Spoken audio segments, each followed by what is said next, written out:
Here we go. Here we go. Oh, Facebook didn't catch. Okay. Well, I guess we're going to be on YouTube, and I'll upload it to Facebook. This Yeah, happened yeah. last week, too. They blocked me last week. Yeah, I think this happened last time too, but that's cool. Uh, We've well, we've only time separate. yeah. We're putting it out in the field in Well, real it time. happened. It Everyone's happened with Casey frequency. Clausen. It happened, and when it happened with you, it's because Mhm. they had banned me. But let's see if Yes. this thing's even showing up. Hang on, let me see. I don't see anybody there. We might have to reboot it. Let's see. Boom. Yeah. Okay, there it is. It's on YouTube. So we'll, and that's where most of the crowd is anyway, since Facebook is doing what it's doing. True. Okay, so it'll take a second. Let me get your name up there, so we can be somewhat professional. Not anything that I'm known for, but well, let's see what happens. I don't know. We'll see what happens. I mean, we've got one person in the house. It's 1 minute and 11 seconds into it. We might go ahead and start. Okay, there it goes. It's adjusting now, so the lag should stop. Okay. Cool. Yeah, welcome. I can't even talk. I just woke up from a power nap. I've had 2 days in a row. You know, I do a show, and then I'm like, you got to lay down. And I was that same, the lucid dreams, the intensity. But anyway, yeah, Raeline Brady, our beautiful sister from the Southern Hemisphere. Today is February 25th in the North, February 26th in the South. There's a lot going on, not just in Puerto Vallarta, but all over the world. We Yeah. were just talking about that basically there's two sides. Seems like the presentation is there's always two sides, but the reality is they're really one and the same energy. And you mentioned Cain and Abel, cannibal, Yeah. and these things that are leaking out through the Epstein files. And we have this conversation from the right perspective, from the soul's perspective. But that these things and these energy complexes have been around for centuries, really, millennia. Eons. Yeah, eon. Well, that's right, eons. Yeah, we could go back 6 or 12,000 years, but the reality is, I mean, the stars at the beach every night for about 3 weeks now have been showing me a bunch of history, which was all Orion Wars, Lyra, Sirius, Pleiades, Aldebaran. Last week there was a 3 or 4 other stars. I had to go look them up, but basically I was just seeing the lineage, my own lineage, and I guess in a way a part of the lineage, but the part that I was associated with. So there's got to be a reason that all these white animals are coming to me. Little kids are looking at me when I walk by them. People are saying spiritual things to me as I walk through the town.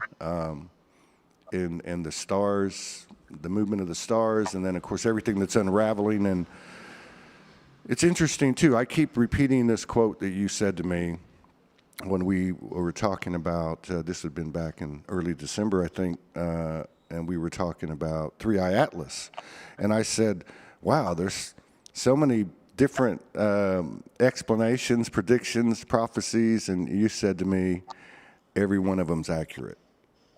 And that's really true. I don't know if people grasp what I'm saying or what you were saying that I've been repeating, but every one of those perceptions and therefore projections are accurate because they're feeding the shared experience that we're having.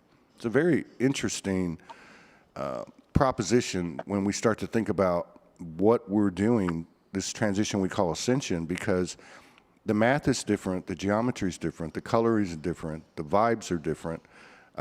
We can't explain it in the old way because the old way is rooted in division, separation, deception, and so on and so on. But, like I always say, we've overcome fluoride, GMOs, chemtrails, programming, super space, or whatever they call it, and all these things, and we're still here. We're soul. And our memories are overriding the system. That's the way I'm feeling. How are you doing?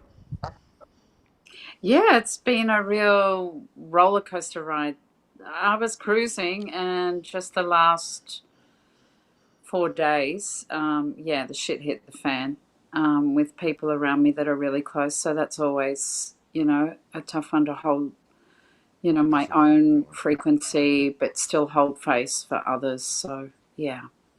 Um, and not be pulled into the shit show, basically. So, yeah, but still saying what's of value for myself to get out of this, not to, you know, to just go into the hopium stuff and that everything's, yeah, it is a done deal. However, we're still on the ride of duality, reality, and polarity pull, and we're still going through the motions of that octavating, going up the spiral of evolution and consciousness, and we're shedding so much still, and it's like there's two things happening now. It's like when we're two world walking, but as we're two world walking, it's like, but wait, there's more. It's like the steak knives, it's like there's more coming in now. There's more dimensionality being shown. As you get that bit, then the whole scope moves out from panic, linear panic, to panorama, and we're able to take more scope in with expansive consciousness and spherical consciousness, and the whole way that as we move into our dimensionality, we're seeing that our the way time operates is sporadic. Galactic time is sporadic, and it is going up and down the spiral of consciousness, and that can happen in greater cycles, and it can happen in the blink of an eye within consciousness as well, according to what how we're responding or reacting to what's going on around us in our reality fields that we have anchored into as being set in stone, which we know is not. You know, we're learning now that stones are fluid. Stones are holding vibration and piezoelectric. That the frequency of stone is malleable, as are we. And so there's more of this malleability coming in for us now. And with that, it's opening up our scope dimensionally.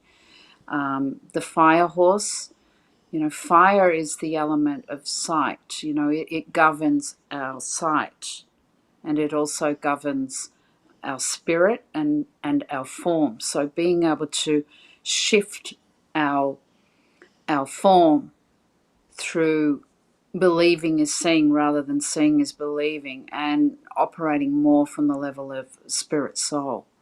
So it's really galloped in the last Yeah, week, that's for sure. yeah. I gotta interrupt you for a second. I don't know if anyone else sees what I'm seeing. The Over, flashing on your screen?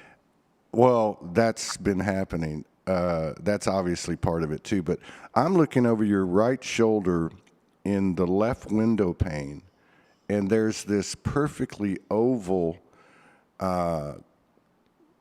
something object. I ha- And I have it. I have an explanation for that. It's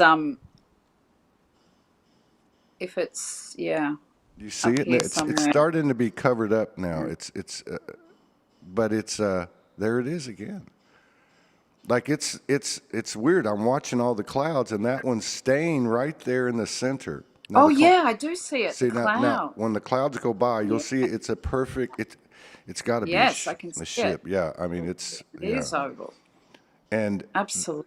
so this has been part of what's coming in too. I don't know if I talked to you about this.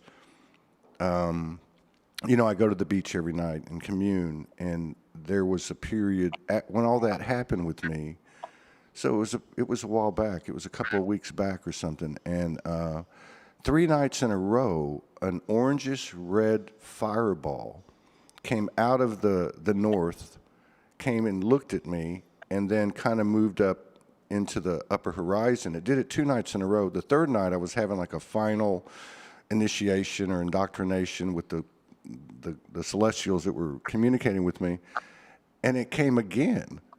And this time it came and got really close. And there was people on the beach with me, and I'm looking around and nobody's looking at it. And there's no way you could not see this thing. So it started to talk to me and telling me 2 things. It was that dual thing like you're talking about, the paradoxical or I don't know how to explain it. But so anyway, it came in and it said, we're always with you. Now you're starting to see us more than ever. And then as it was going away, it was telling me, you will be able to discern the imposters, something to that effect.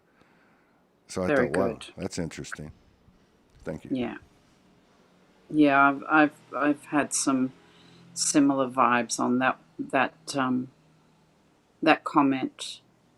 Quite shockingly, actually, in the last 2 weeks.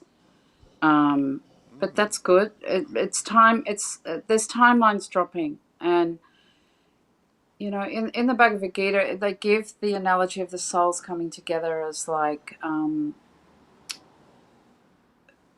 branches of a tree, in that drop off the tree, and they're floating down the river, and then they come together, and then they go apart again, and they might come together and then go apart again, and we're talking about over long stretches of what we know as time. But that's what's happening now. A lot of the branches that you thought were going to stay together forever in a particular consciousness, or solid, no, they're all separating again and going in different directions, and that's fine. That's fine. But there also is a level of, we're grieving now. We're in a grieving process, because things that we thought were reality, or things that we thought were here forever, are not. Yeah. And so we're coming to terms with allowing ourselves that space to just stay in the heart as all is unveiled, and to see who is who, and also who is who in the galactic zoo.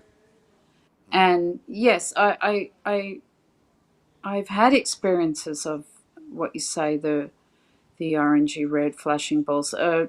Not long ago in Uluru, I saw this star just darting around the sky, and I'm like, okay, that's not a star. It's it's zigzagging, it's tic tacking, it's like a little tic tac sort of shape, and then turning into a star again, and back and forth. And then it just was still for the longest time. But I knew that it was just being still, and that it was, a UFO. And then I just beamed to it and said, I know what you are, and you can move now. And with that, it just went zig, zig, zig, and took off. But it took it 15 minutes, and I just let it play the game of, if I'm just still, no one will notice me. Even animals do this. It's an interesting thing, as a protective thing. But I could feel its frequency, and this is what I'm getting at too. It's like we are learning the frequency now. And I've always said this, what comes out of people's mouths and what they vibrate aren't necessarily the same thing. So we're learning to trust our inner tuition. We're learning to trust that we can read frequency. That it's really important for us to read frequency and not believe only what we're seeing with our physical eyes. That all our clairs are coming online now, our sight, our hearing, our clairaudience, our Nosis, and I've been talking about the Nosis a lot lately, and moving back into working with our pure Nosis. So getting back to the UFO, I had an experience where I lived, it's a sacred mountain in Australia that catches the first sunlight for the whole continent. And I lived in the rainforest in a bus, a converted bus, in that rainforest at the base of the mountain, and the activity was phenomenal. But one night I was driving along and this ball of light just started to impulse and was coming out of the mountain. And it just took off and it just changed from being this orangey red ball to this white ball. And it was nighttime and there were cars behind me and we were wandering around the mountain at night. And I'm thinking, I've got to pull over because it's nighttime, it's a windy road. I can't take my eyes off this thing in case I miss something. I'm pulling over and everybody pulled over. There were two other cars behind me, and the one behind me was a woman I just had a reading with who is so connected to UFOs and super, super powerful. Yeah, just a sage, basically, an oracle. So we pulled over, and this thing changed from an orange ball into a white ball, and then before our eyes, boom, flash into a physical craft. Yeah. And it was so low that there was just a low ridge of trees, and it was coming across from the mountain and was going quite slowly, and the shape was like a heart at the front and down into a V. And it was metallic, and you could see the portals, and you could see lights inside. It was huge, as big as a carrier plane, but different shape, but no sound. Could you imagine if you were next to a jet, how that would sound? So there was just like a low pulse humming. Wow. And it just went across, and because the ridge was there, we couldn't see where it was headed, but it was heading out to the ocean. Wow. And this is the sort of thing where you can't deny. Was it one of ours? Was it a reverse engineered? Was it part of our technology? Was it, for me, it felt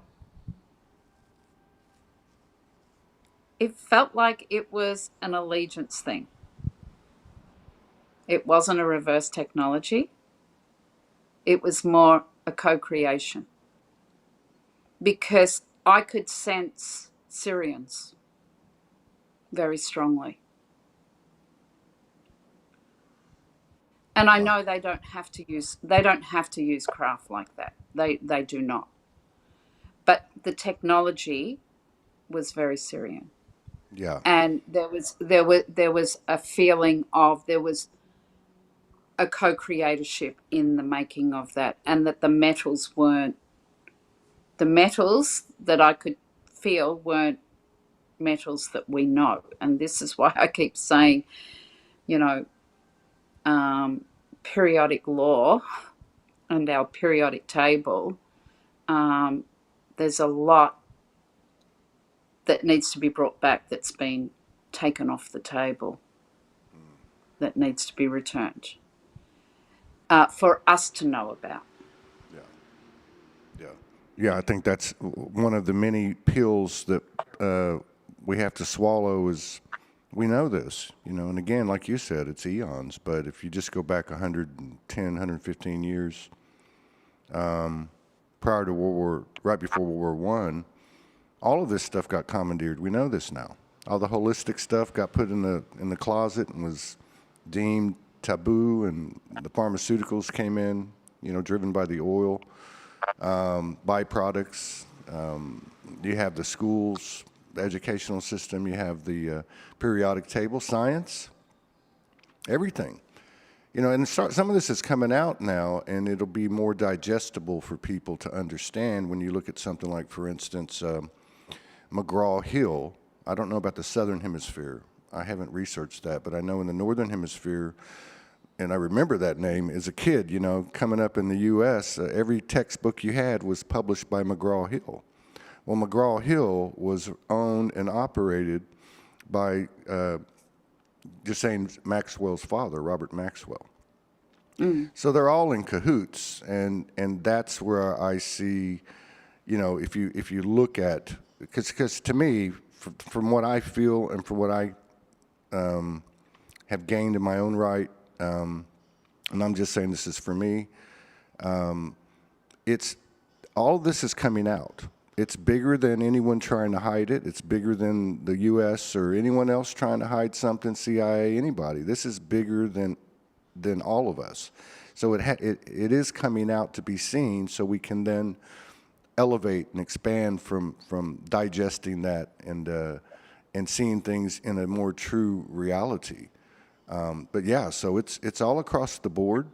I just saw a video that a man did. He seems to be pretty Christian in the southern United States. He's a white guy, which was, you know, the current administration's strength, you know, in the, you know, if it's South and conservative and Anglo, but this guy was ripping. He and I'm talking about, you know, like a good old boy that lives next door to you in the U.S., you know, somebody that's going to protect your family and shoot an intruder, and, you know, they don't mess around. And he just came out and he just started ripping Trump, FBI, you know, and people are going to see the BS. And, but, you know, it's just like when they arrested Prince Andrew, and I don't do a lot of posts like I used to, but I will when my soul moves me to. And I said, look, this is another cookie crumb. This is another Stockholm syndrome. Here's a little piece. We'll give you this little bit, you know. And of course, a few hours later, he was out and free, and obviously being charged for something that was not related to sexual crimes, which the other guy that they arrested a couple days later, same thing. You know what I mean? It's like, what is it? Circus? What they say in Roman times? Give them, you know, bread and circuses or something like that. But I feel this is what's happening. It's happening within ourselves. So when I put that post up, I said, look, I feel that the priority is for us to continue down this path of our personal transformations, where we're meeting and understanding that it truly, you know, as within, without. This is crazy. It's almost like we're guerrilla fighters that landed in these spacesuits and are staying hidden and have this coordinated, you know, this thing that, even though it's not steeped, you know, openly in our memory banks, it's coming back, and it's happening through these little exchanges like this, or like you and your friend driving down the road. Yeah. Well, you know, it's like I've had that happen to me, particularly, you know, it's happened twice to me at nighttime. I think I might have shared, where just the ninja abilities kick in, and 1 minute you're supposed to be asleep, and next minute you're doing ninja kicks, and you're up in the air, and you can see a 9-foot, you know, being in your room that isn't vibrating a great vibe, and you're straight on, and, you know, it's not even seconds, it's nanoseconds that this kicks in, where something's come back, you know, into this realm. And I feel this year there's going to be more people open up their psychic and intuitive abilities. And psychic, what does that mean? That means that things that are projected into your auric field from outside of yourself that you can be aware of. And that could be any manner of things, the good, the bad, the ugly, and the beautiful. And then you have the intuitive, which is the stuff that's coming from your innate technology, from your innate system, from your pure Nosis that is always connected to soul. And, you know, that is part of your source and source code technology, your keys, your codes. The biggest thing that's been happening for me lately is observing, because I'm so connected. For this is my 35th year of working with earthwork and the sacred power sites around the world, that more are interfacing now with the sacred power sites, and they're opening up their capacity to connect with these pyramid systems, temple complexes, ziggurats, stone circles. The thing that's come online very strongly this week is stone circles, particularly Avebury being the biggest stone circle for the world. There's a lot going on that's opening up, and also there's an ignition point that's happened.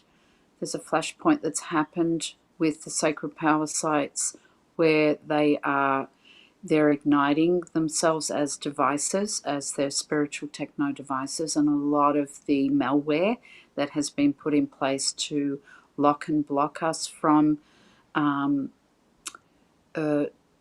to interface and to connect in with our innate architecture, with this divine architecture, to actually have them function in their true capacity and our true capacity. This is happening now, and so the more we move into our pure gnosis, is to the degree that we actually dismantle the netting systems that the trapping, the soul traps that disallow us from connecting in with the amazing dimensional aspects of our planet and our bodies, personally and planetary.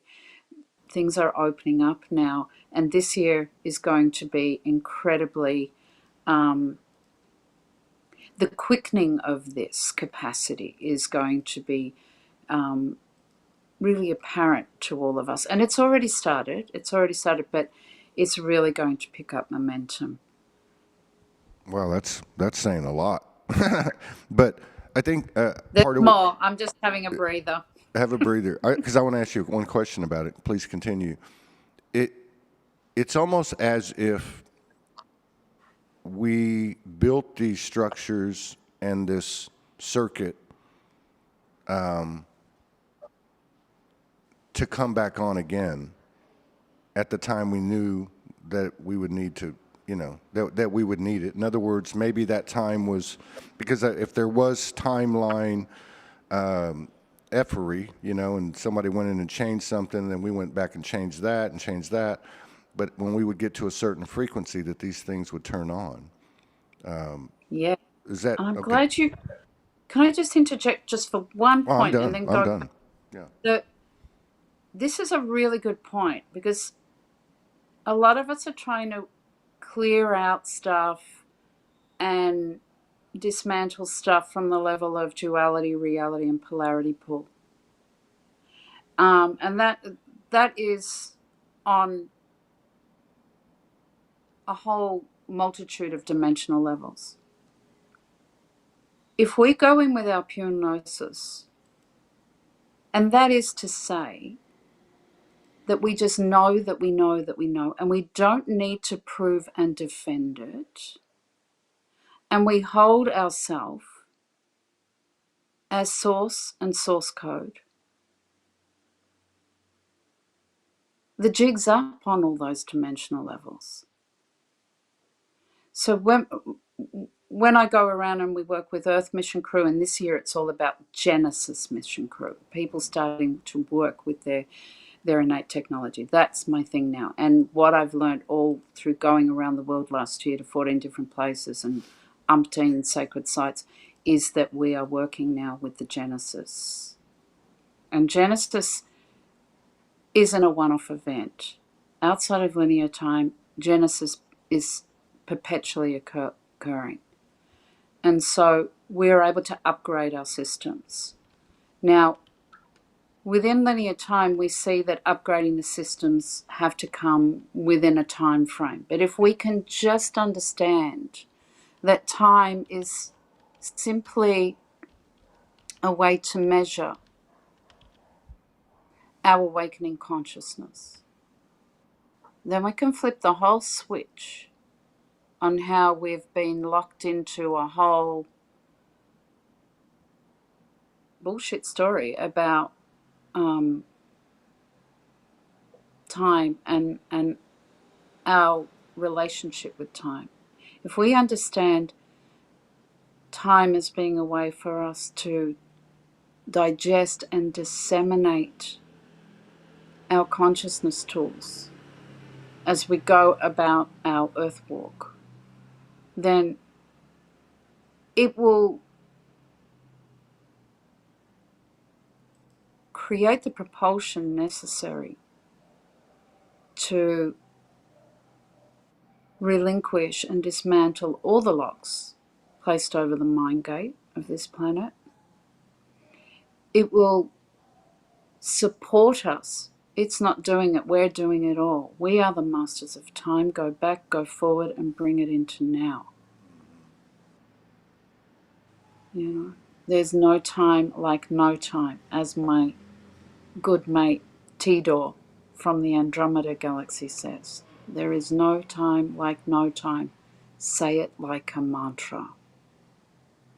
So if we can understand ourselves in our dimensionality, then we can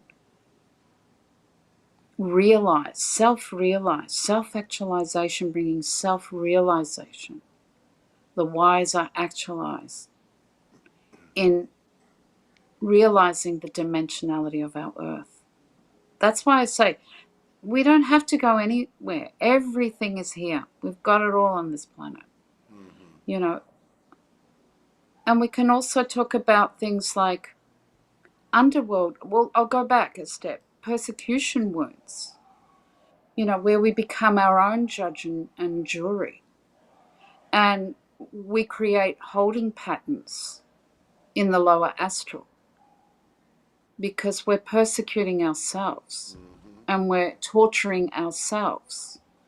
It's when we've been through, you know, we've been burnt at the stake for speaking what we know too early, we've been drowned, or we've had our tongues cut out.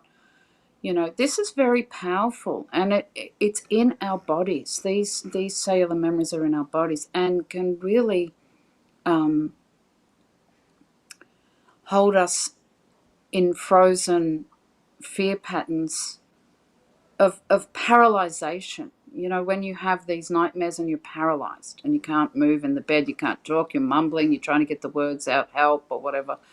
You know, this is all lower astral stuff, and these are holding patterns, and these are astral tagging that is happening simultaneously to here.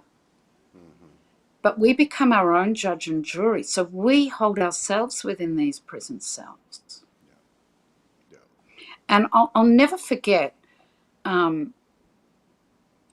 there's planetary underworld and there's personal underworld, and they represent different areas of the body where you feel what's going on. And I teach this, but I teach this one-on-one because it's something that one needs to be in person with to share that and to hold space for that, for coming online.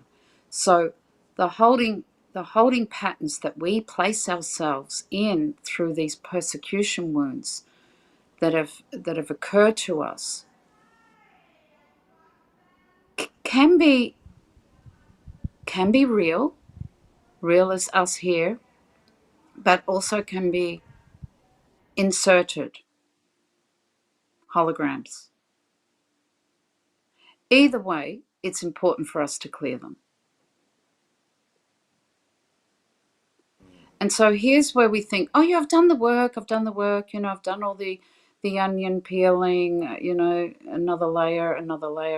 I've done all the ancestral clearing. And then I've even gone into the galactic wars, the electric wars between galactics and our planet, and done the galactic clearing.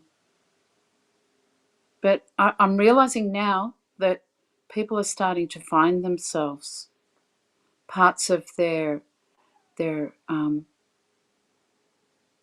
dimensional facets of self trapped, soul traps on different dimensions, and are going in and freeing themselves up. And this is something we go, oh God, I've done all that clearing on that. Why is this still happening to me? Why am I still attracting this? Why is that? Because there are parts of ourselves that are trapped. And when I first got taken into this, what's called level 1 planetary underworld, and there are people that may be watching now that know that I've trained in this, and we utilize it in the sacred sites through true self. If you're not in your body, who or what is? If you're not holding true self in the underworld, then you're taken on a merry jig all over the universe with the good, the bad, the ugly, and the beautiful. And so when I was being taken through this, I got shown this putrid, filthy dungeon with a group of people trapped in it. And I looked in, and they were saying, help me, help me, help me get out. And it was stench, pure stench, because they had to do everything in that thing and they weren't being released. And then suddenly this being was behind my shoulder, and they looked in and they said, and I said, we have to do something, we have to do something. And that being said, it's a dirty job, but someone's got to do it. How else will they learn? And when I looked at the trap door, it was open. Oh my God, But it like was that. the mind. It was the mind. It was the mind locked that they had placed on their own minds that had trapped them in all these manner of lower astral projections of their own stories, self-created and then self-perpetuated, because this is how certain beings can monopolize on that through our free will, if you get my drift. And so, this is where we have to work on these different things that we come here to do. There are initiatic rites of passage for being on the earth, and one is persecution wounds.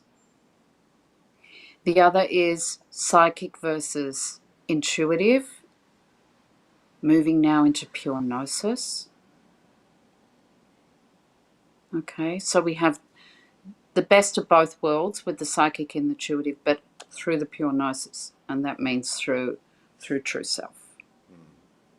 Knowing, recognizing that the dimensionality of our earth is going to be opening up to us at a rate of knots now.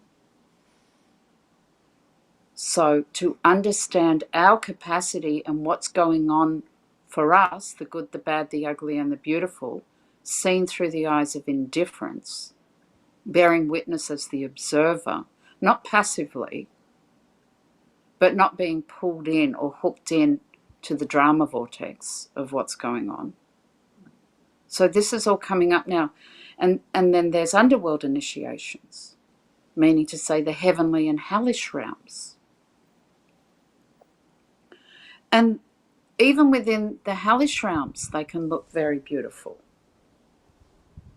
They describe them in incredible detail in the Upanishads and the Srimad Bhagavatam, the ancient Vedic texts. If you want to learn anything about this, go read. It's the incredible knowledge being translated into English about what's going on in these realms. But the whole point is to have our consciousness, understand it all from our relationship with God, Source, Divine Creator. There are many names, but know that, Prime Creator, not the demigods posing as gods. Yeah. And so even like the Patala, which is the residence of the Dalai Lama in Lhasa, Tibet. Patala is a portal. And that that palace is built over a portal. And Patala Loka means planet, or we have planets within this planet, different planetary bodies and systems and realms. So Patala Loka is a hellish, so it's a portal into hell, is a hellish realm. But it can also be very heavenly looking. You know, we can give the analogy of Bacchus or Dionysus, wine, women, and song, and, you know, golden goblets and beautiful jewels and all the rest of it, but all materially focused without any God source connection. And so, you know, people are talking about, oh, yeah, it's Stranger Things now. Yes, it is, but it's always been there. The point is that we are recognizing, and the blinders have been pulled off, and the veils are dropping. The veils are dropping. And we've just had major veils drop. And this year, with the fire horse, as I said, fire representing divine sight, pure sight, we're going to see more of this now. But it will be through the pure Nosis, because it's very easily to be duped through our sight and project what we think rather than what we feel is going on in a circumstance or a situation. And that's why it's good what we were talking about earlier about, you know, the geopolitical and the geobiological, what's going on now, but also the exobiological and the exopolitical, and how these councils of council have been convening with each other. It hasn't stopped since the inauguration of this earth. The earth has always had councils that convene and sit in council with stellar, galactic, cosmic councils and universal councils. It's always been going on.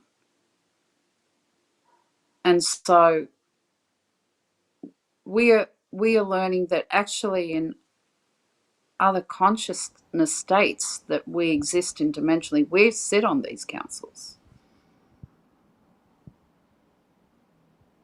There are many that sit on these councils, and they have recognized them sitting on these councils. And that's a big thing that is going to burst the bubble too, when angelic humans not only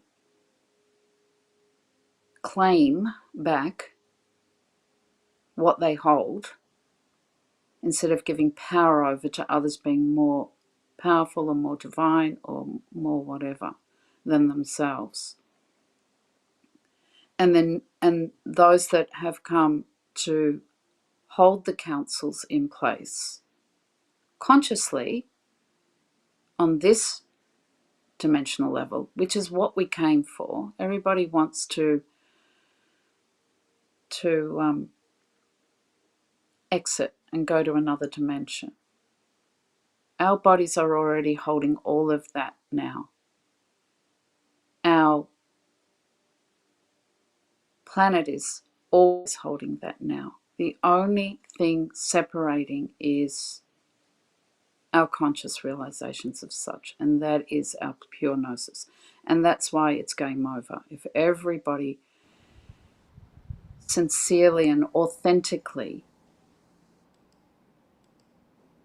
just set aside that connection time to be in pure Gnosis. And we have so much support. The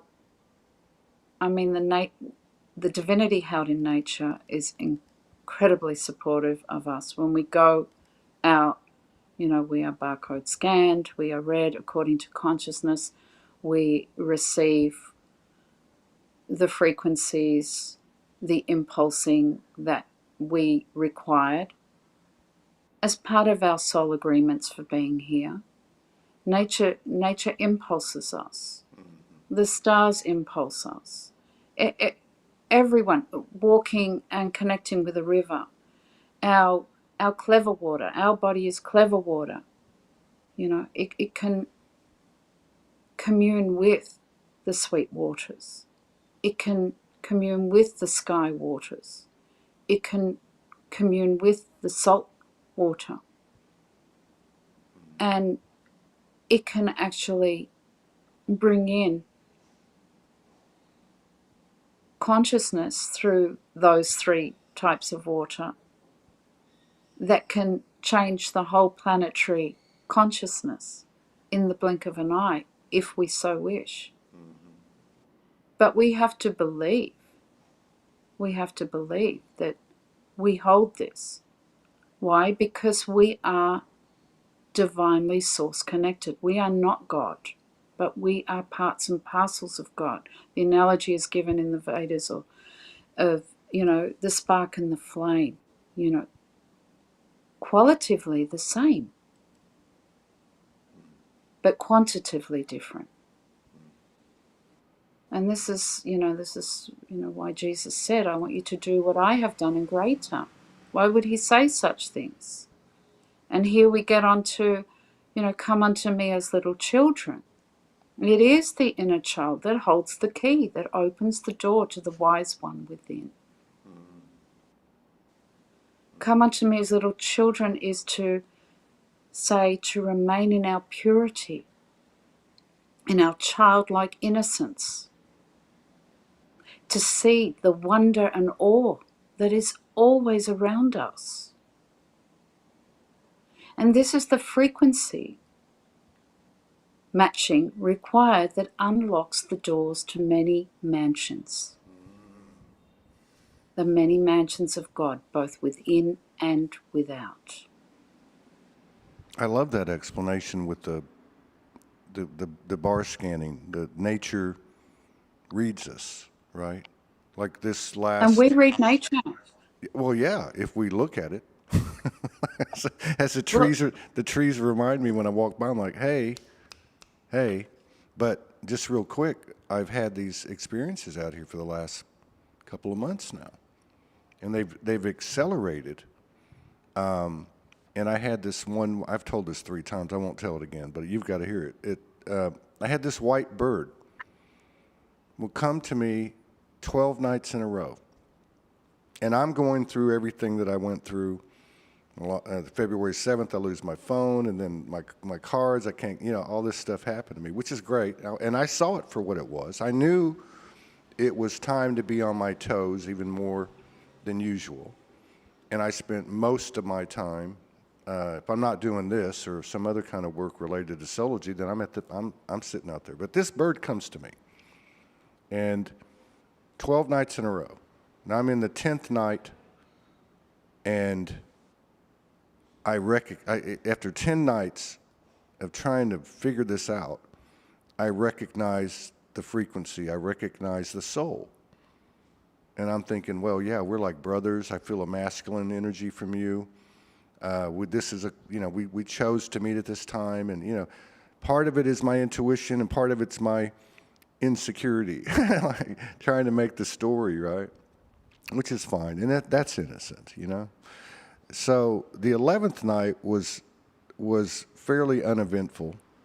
It was normal, I should say. The 12th night he came, and I said to him, I would like to hear you. But it was my human like saying, can you talk to me in English instead of these signs and images? And he said to me, because it's a reflection of me, and that's how I would say it in reverence, shut the fuck up and just look at me. And I said, just look at you? Yeah, just look at me. Just be still like you are with yourself, but be it with me. And sure enough, it started coming. And that was the end of the lesson. And he ended up flying off to my right and then coming right back in front of my face and flapping his wings as he took off. Amazing. And so many things were coordinated and connected to that. And I think the biggest piece for me And this is, keep in mind, this is with the fireball, the stars, these two white dogs come up and sit next to me, like these two identical twin dogs. Just crazy stuff. But the biggest one was through the whole thing, it kind of culminated the whole few months in my relationship with the mother. And she explained to me that you are me, right? Well, the night after this happened with the bird, I went to the plaza because they were having carnival. And I sit in the plaza sometimes, and I started looking at all the trees, and I said, well, these are all feminine trees. And then I saw one that I hadn't noticed that was much bigger than the rest of them, and I knew it wasn't a feminine tree. Well, first the feminine tree said to me, well, do you know what the name of the park is? And it's, in English, it would be the Park of the Grandmother. So I said, okay. And so I look up at the tree, and there is this face at the top of the tree that I'd seen before. Obviously not on the tree, and it was a primordial father, masculine father, elder kind of thing. And it was one of those that wasn't just like, oh, that's warm and fuzzy. It was kind of like, it was pretty profound. It was almost scary. So I look up at him, and we start to have a conversation, and he takes me down the road that she did, and he says, you're me. You're me. Stand tall. You're on the right path, and so on. And I said, this is wild. We're in the middle of this Park of the Grandmothers, and I feel her, but I have a feeling, where is she in relation to you? And I promised on my 6 children. And this went on for 20 minutes, okay? It wasn't just one time. He had this wing or arm kind of like over his chest. And as he would talk to me, he would open it. And there was a perfect opening there into I could see his spine, his trunk. And he was showing me that she lives in there, which is the second time that happened to me. It happened to me in the mountain in Utah in 2017 near the eclipse that we had. But anyway, what ended up happening when I went back to the beach, I had an experience that I'd never had before. I do a lot of work, I go on journeys in the ocean more than I do in space. It's always been, I've had an affinity for it. But I go into the ocean with a deep emotion,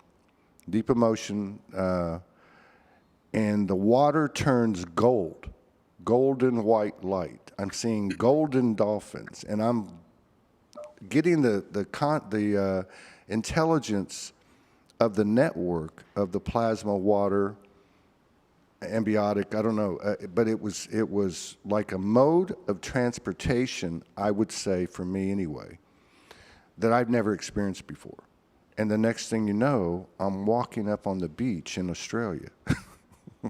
And I'm looking at this opening where a house is in the back where my partner's house sitting.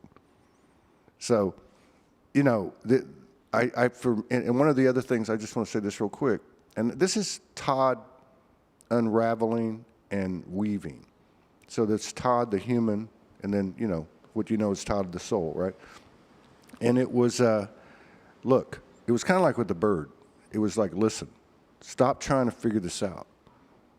The way you learn is to experience it in that same level of communion that you reach often and more often. It's that what you call the clear Nosis, where you begin to rely on this irrational, illogical, from the human old paradigm perspective, of a peace and a power, right?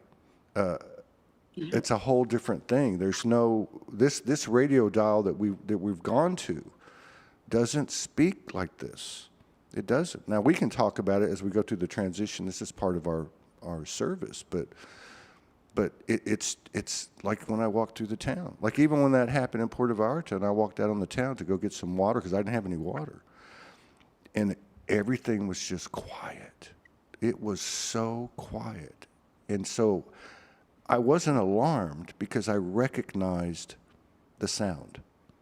I recognized it, and it was peace, it was power, it was protection, it was beautiful, you know. And the last thing I'll say is during this time, and I'm hearing it now, there has been like a, I'm going to say like an orchestra of tones that keep coming on, and they have somewhat of a visceral palpability, physicality to them. I can't totally explain it, but I'm hearing it a lot, and I've seen some other people talk about it. So, but thank you.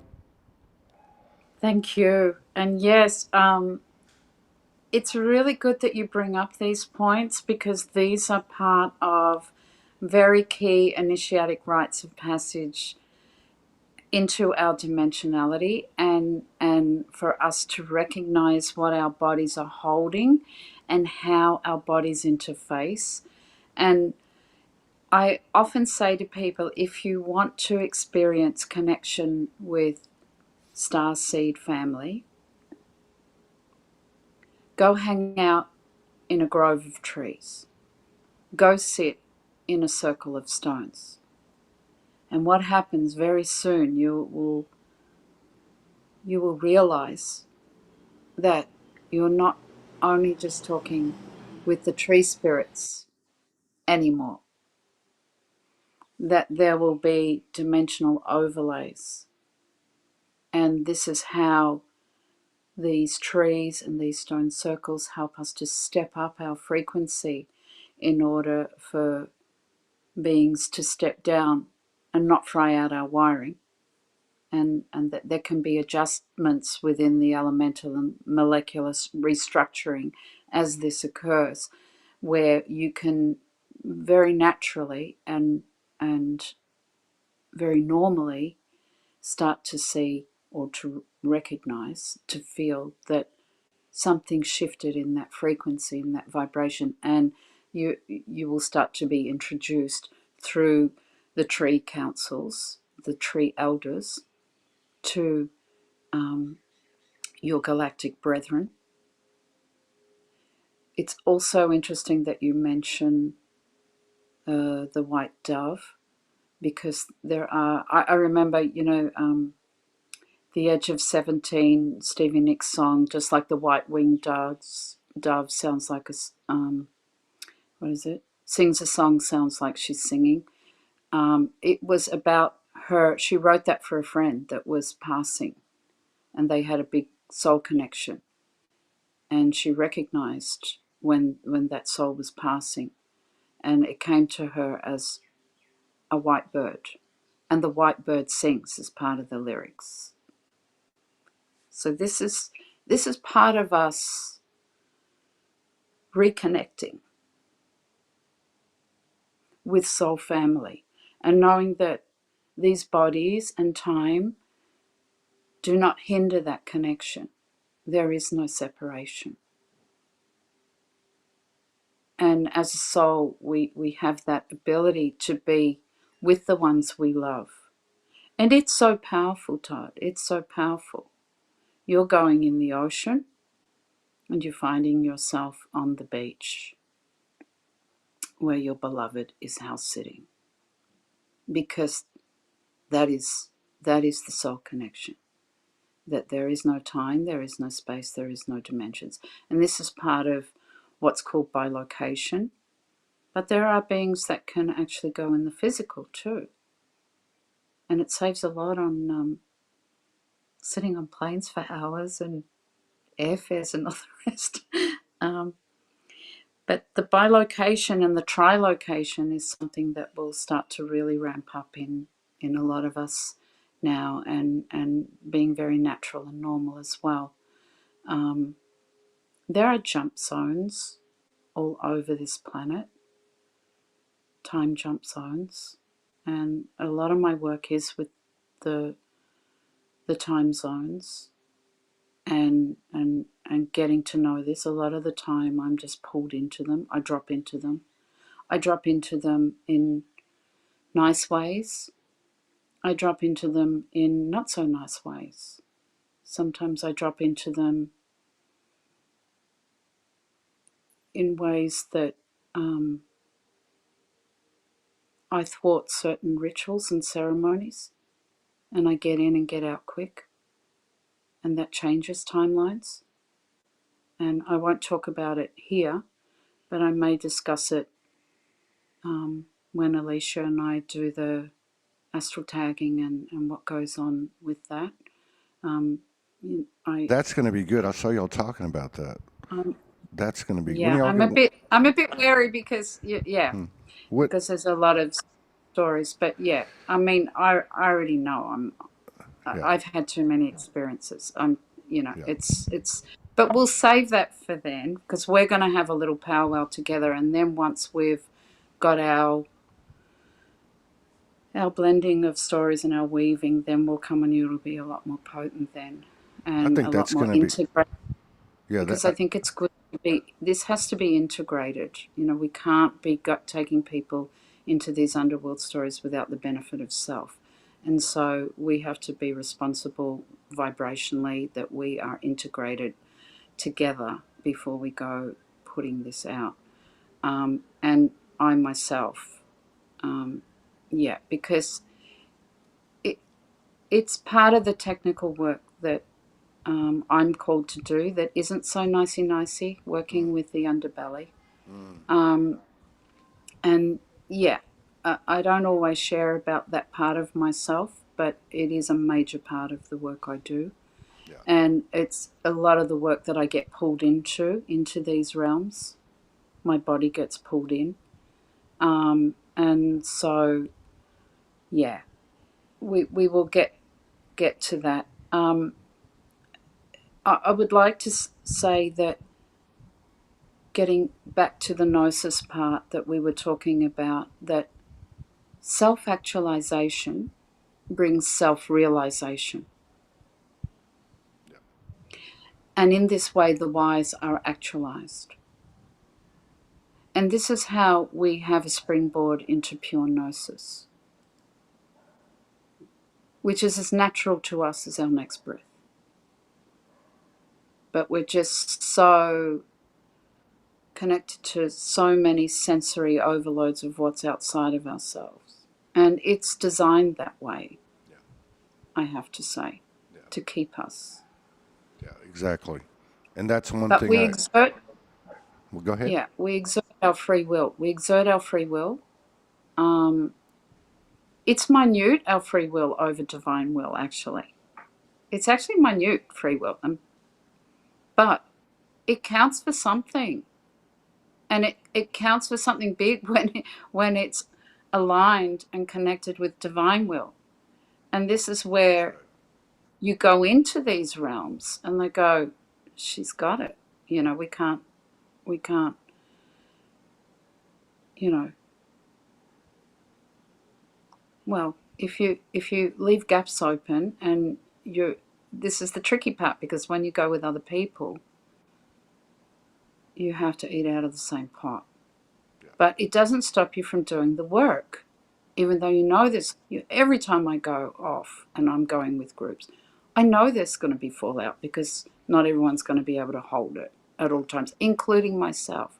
But it doesn't stop us from doing the work, and it doesn't stop us from knowing that as the absolute truth. Yeah.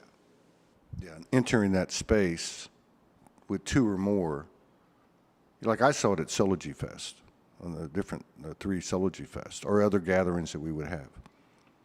And it's the fallout. It may not occur for a few days, and it may last a few weeks or months. I'd get a lot of messages, but I really feel that's why I made the comments I did on that post, because I feel like that this is a conversation, and you prefaced it perfectly, because not only do you have to be in alignment as best you can with the team, so to speak, but also to disseminate the information to, let's say, to the masses. There is a bit of a spoon-fed type of approach, because it's a lot to grasp. Now, on one hand, it's the keys to the kingdom, but in order to get to that point, you've got to be exposed to and accept a lot of things that we haven't been. But now that this, and I love that term, the Nosis, I've never heard anyone say that, is kicking in more and more. More and more as we become more aware of more, then we will be able to, and we actualize it, which is absolutely true, because it's not going to come to you if you're standing there letting the grass grow under your feet. So as we move into Absolutely. it, right? So, the thing I love about that type of dialogue that she has been pursuing with me, a couple of times a month, because I know she's done a lot of work over the years in the secret space circuit, and her approach is a little bit more unique than most of what you see out there on the bigger platforms by numbers. But when we started to collaborate around the time you and I did, maybe we were earlier, but to have these conversations from the vantage point of the soul, from the I am soul, to not just talk about the sensationalism or the psychic or the paranormal aspect, but the real heart of the matter, because it's directly related to it. This is the guts of our soul's journey. Like we can't go around or leapfrog over. No. It's not learned. It's not learned. And this is what I'm trying to say. A lot of people are parroting stuff. A lot of people are copycatting. A lot of my phrases are bandied around, and they're my own makey-uppy phrases without real understanding of what it is. It's not just nice words that sound good. They hold embodied frequency and vibration. And this is really important. If everybody was doing the same thing, nothing would get done on this planet. Okay? It is important for people to get inspired by what we share on these platforms. But find your own. Find your own wheelhouse. Find what you're good at. Stick to it. Better in the Vedas again it says better you do your own job stumbling all the way than to do somebody else's perfectly. We have to get back to this knowing, not robbing ourselves from knowing our true, authentic gifts and abilities and what we're bringing to the earth and what we're anchoring and alchemizing through our gifts here on the earth. Yes, take what I'm sharing here, add more to it. Don't just say the same thing in just, another way, and, you're robbing yourself. And this has been happening with articles lately. This has been happening. I just can't express enough that how important it is to be yourself and bring something of your own to this planet that isn't just something that's been parroted from somebody else. This is the Tower of Babel. We are learning to speak again from the mother tongue. The mother tongue was cut off.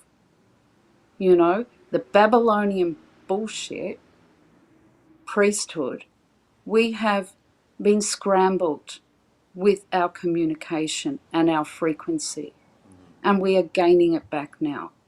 And it is really important that we recognize this, and we don't become AI mimicry ourselves and do the job for them. This is really, really important. I cannot express it enough. And this is where we're doing an injustice to ourselves, to nature. Just be true to self, please. Be true to self. I called up something that I had written to share today, and it feels important to share it now. Just some writing, some words. When the motherland calls, I am the one who has remembered. I have put back the dismembered parts of self as I walk the land. And when I remember, I awaken keys and codes embodied in the earth and self. A guardian of thresholds, a forbidden map of forgotten origins, retraced again through an innate sense of being, a keeper of wisdoms, not of secret knowledge, ineffable patterns invoking sincere self-inquiry. What so-called truths have I wittingly or unwittingly inherited? And what inner truths have I chosen to ignore? All alchemizing within me now. One who does not seek permission to speak, but who, as a sacred keeper of the wisdom flame, do the mysteries of Nosis emblazon. Whispers in the darkness, rising up out of the sweet dark belly of the Mother Earth, as an uncoiled serpent stirring from stasis, triggering the flow of vital life currents, undulating along the great lay arteries of the Mother. Sacred spine and primordial living breathing soil, embracing that which was once buried deep in us all.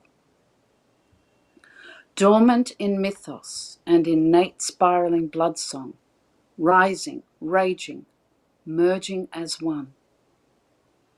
Reading the land not with the eyes, but by deciphering through one's own inner tuition. The inner teacher, the wise one within. The deep magic of divine creative fire, primordial impulsing, ancient rhythms, untamed trust. A living, breathing archetype, birthing stars and renewing sacred soul songs. Wise counsel connecting to the worlds within worlds, without intermediaries, without remorse. As the phoenix rises, cosmic fragmentation reconfigures. It is then that the Holy Spirit of the white dove too descends.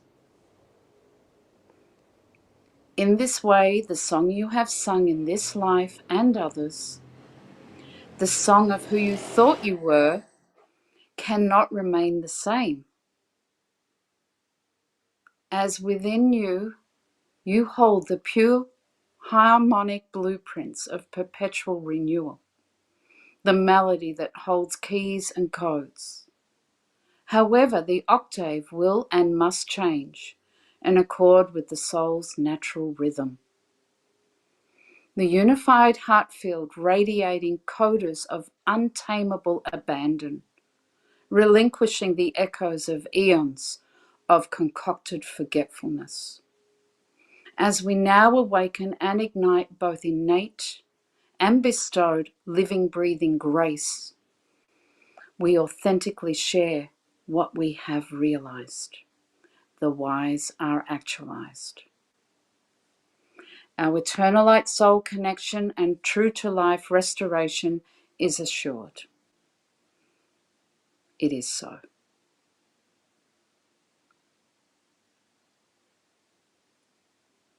So it is. And so it is. Now let that sit for a minute.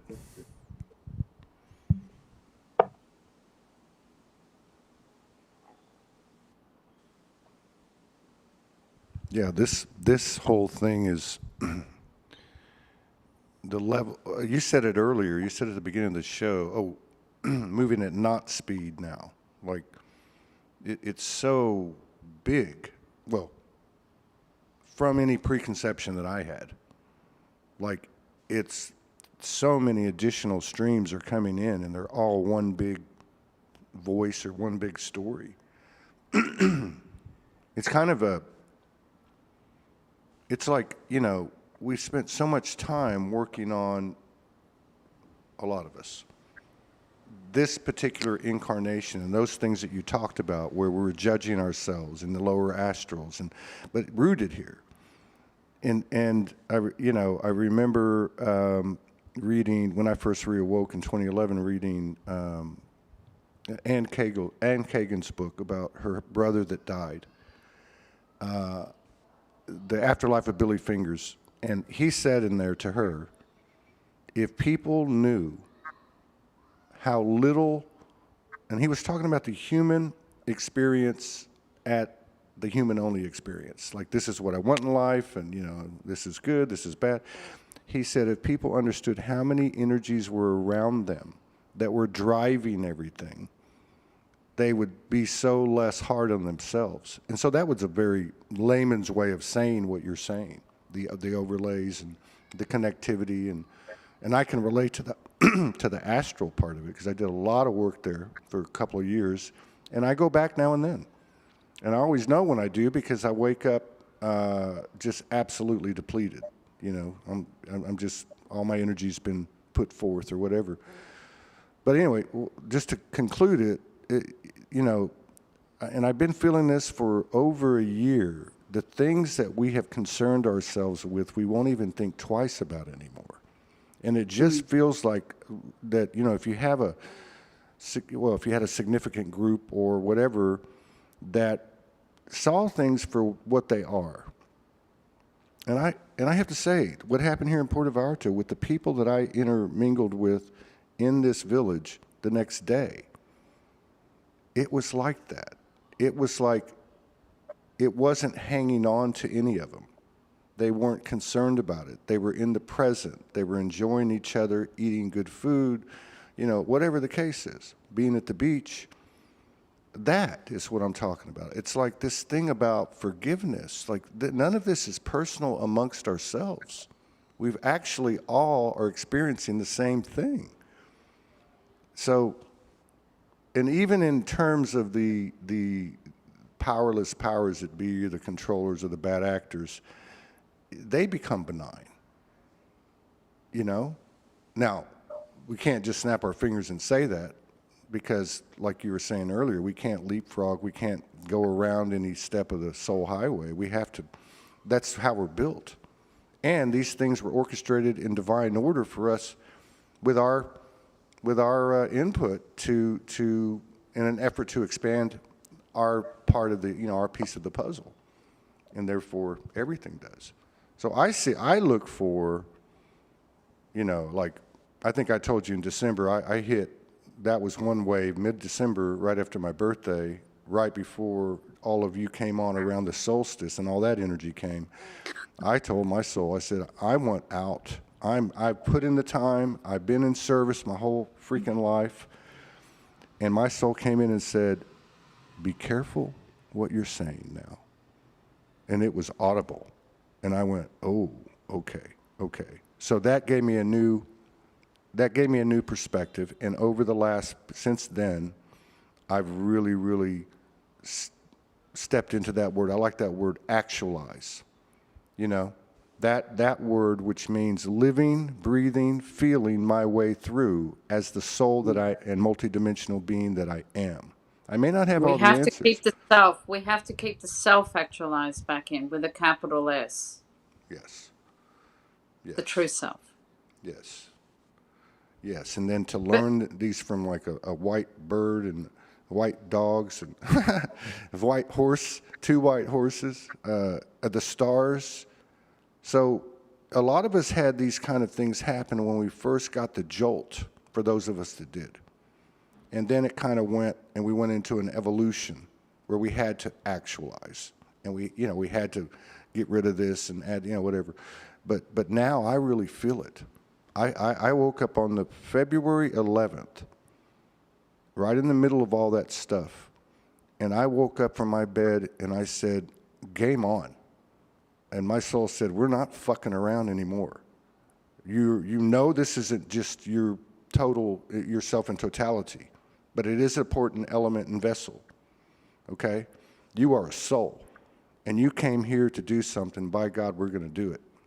And in other words, it was like not that I haven't or other people haven't, but it was like I shifted into a higher gear. You know, like I turned up the torque, and I feel like I can't be the only one. No. And this is it. You know, you haven't chosen this Soulogy just because it's a nice little catchphrase to have as a group or a podcast, or you haven't. This is something that you are going deeper and deeper with imbibing. You know, and this is what I'm talking about. We can't just parrot these things and just use fancy wording and think it's going to cut it now, because everything has frequency. What we write, what we vibrate, what comes out of our mouths, it all has frequency. And that's, yeah, like my thing is SQS, Soul Quintessence System. And that is a soul in quintessence. You know, my system is operating as a soul in quintessence. All the elements are working in harmony and with union with the soul.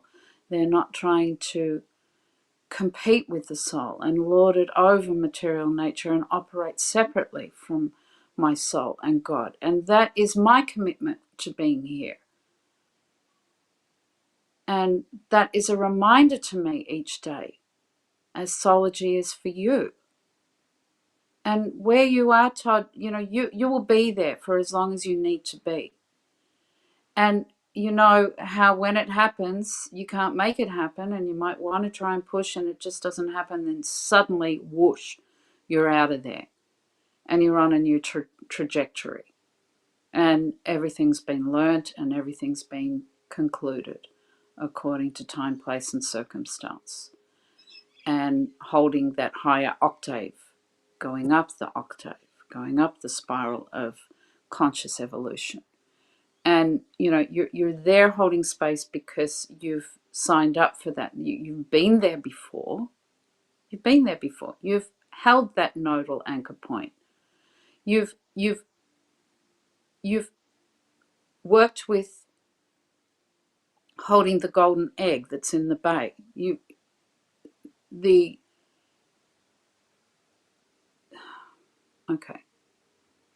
The living light libraries, the Gaian libraries held in that egg, you are communing with. And that golden egg is sending you omens and different tangible ways for you to integrate the information that is coming to you on other levels that your personality self as Todd has not yet been able to consciously understand. So these things are all coming as little frequency upgrades to work with the communication that egg is holding, that you as soul has a connection with. And yes, it is the oceanic consciousness. It's the expansive consciousness. And I feel that, you know, I feel when you talk, you know. I mean, you have another body that's an oceanic body, that is an amphibian body. And we all have experienced that when we first come. You know, we come in through the oceans a lot of the times through our entry gates. My name is Kitiyanka, she who is of the oceanic stars, and that is part of my work with actually physically going down in the oceans and working with the grids, through that remembering, through opening up and working with the A grid within the ocean, that when the great land masses of Lemuria and Atlantis sunk, they went in. These grids were not just deactivated; they were malaligned, and you know, I give the analogy of a jar not being screwed on properly, and the vortices of these portals are warped. And so So you're holding this, and you're getting to receive the connection in ways that you're opening up your expansive consciousness to reacquaint yourself with these dimensional facets of self that are supporting you, and have the tools and the keys, the tools of operation and the meta keys, the ones that we originally come in with, the meta keys that can work with, these divine devices. And when the job's done here, you'll go. But until then, you're here receiving and sending forth from your meta key, your original codex. And this happened to me in Ireland. I knew I was going to go, and it just wasn't happening. And then I tripped, and I had a sprained ankle. But I got told to go up to this lake in this very important place. And when I went there, I saw this phoenix rising out of the lake and a dove descending into it.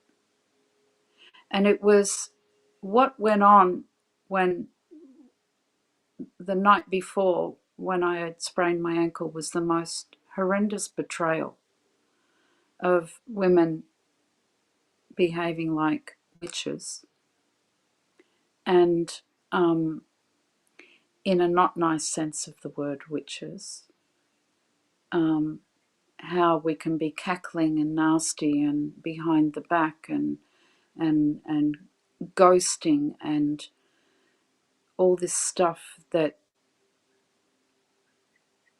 again, helps us to unlock the persecution wounds.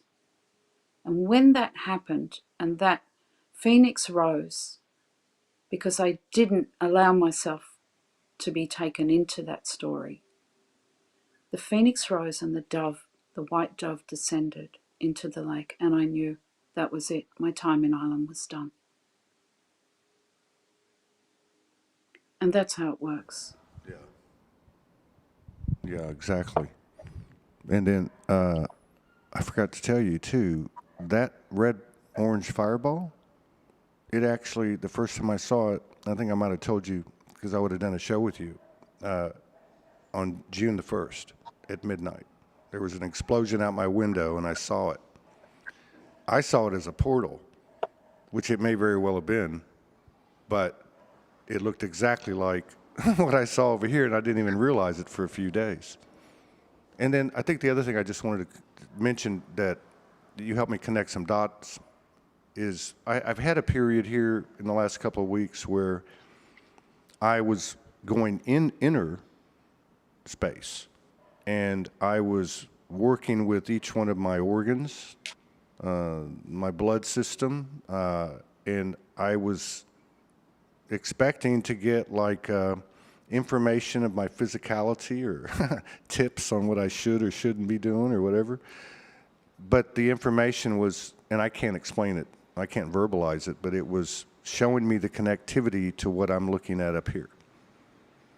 So somehow or another, that fireball that showed itself on June the 1st and kind of commenced everything that's happened since then was something inside of me, that was opening.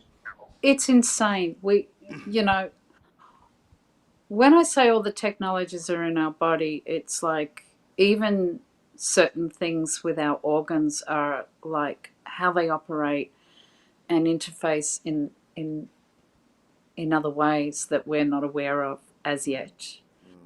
For example, in Mount Fuji, I was shown how the spleen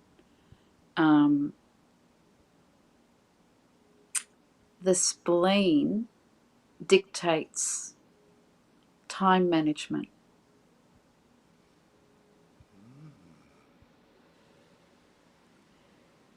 So there are different capacities of our organs that are able to interface with power places.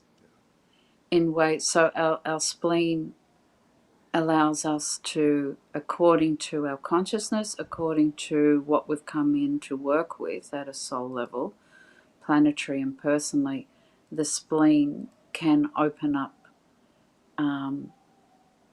time zones for us. And this is why we are barcode scanned. I know I learned recently, in recent years, that Aboriginals do this. They scan and they are scanned, and they know how to scan us and see where we're up to. But it first happened to me in Poland in a forest, where I asked a specific question whilst automatic writing, and they said, let us scan you to best answer that question according to consciousness. Now, we could all be in a group in that forest, sitting there doing the automatic writing, and we would all be getting a different answer. Because according to the consciousness of what you're able to assimilate and absorb, that's what you're going to get. So this is when we're talking about the 3i Atlas stuff as well.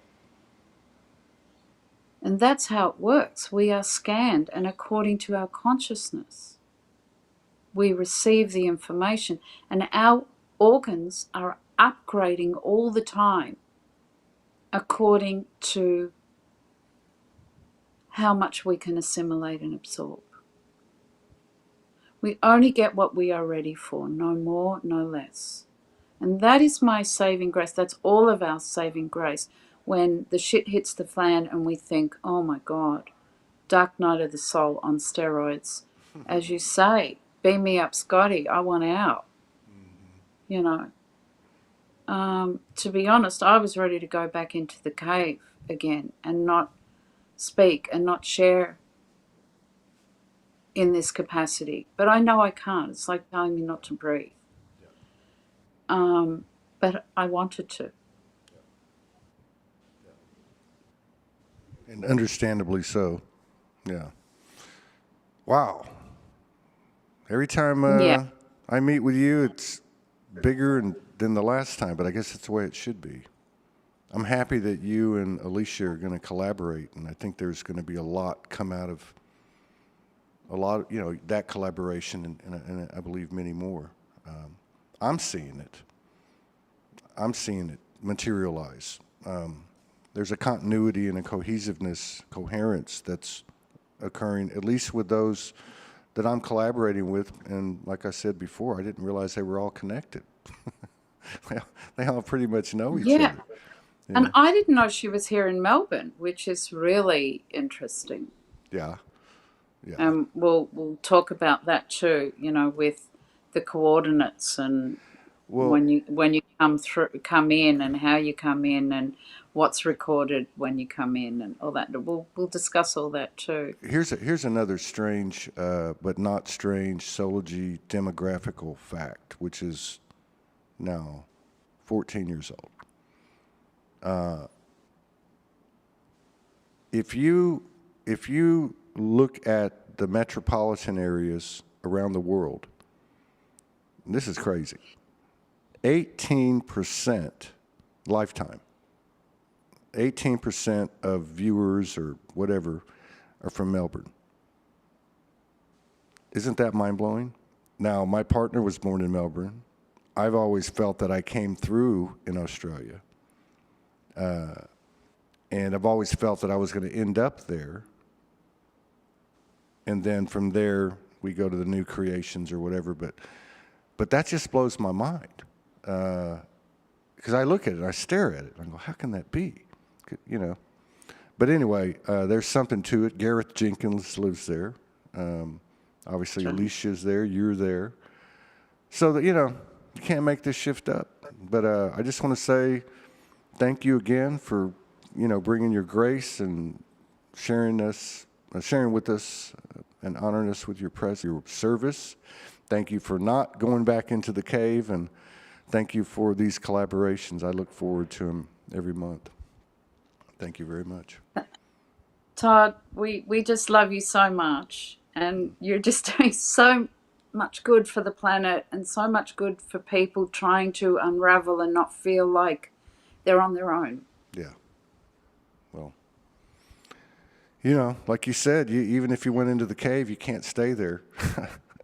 It's No, just it's like trying to. telling you not to, it's like you. It's like, we can't not speak. Yeah, I yeah, can speak underwater with a mouthful of marbles, as the saying goes. Once I get started, yeah, it took me a while to get on podcasts. I was a little bit scared to speak on podcasts, but yeah. you know, you Well, wouldn't think that, but that was the case. So yeah, I was told, you're hiding behind your writing. You need to show face yeah, now. yeah. I think And that's there are very. there are frequencies. Yeah, there are frequencies people need to get from face to face.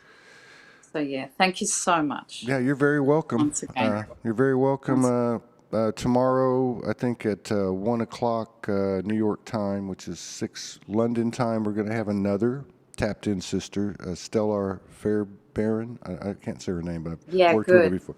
good. She'll be on tomorrow, and I have a feeling it'll be a good show. Yeah, Everybody have a. we You work know. together too. Well, see, here we go. It's like, you know what, like that doesn't surprise me, and yeah, No, yeah, this no. is great. We're all Yeah, here now. We're all yeah, here now. yeah. That's the thing.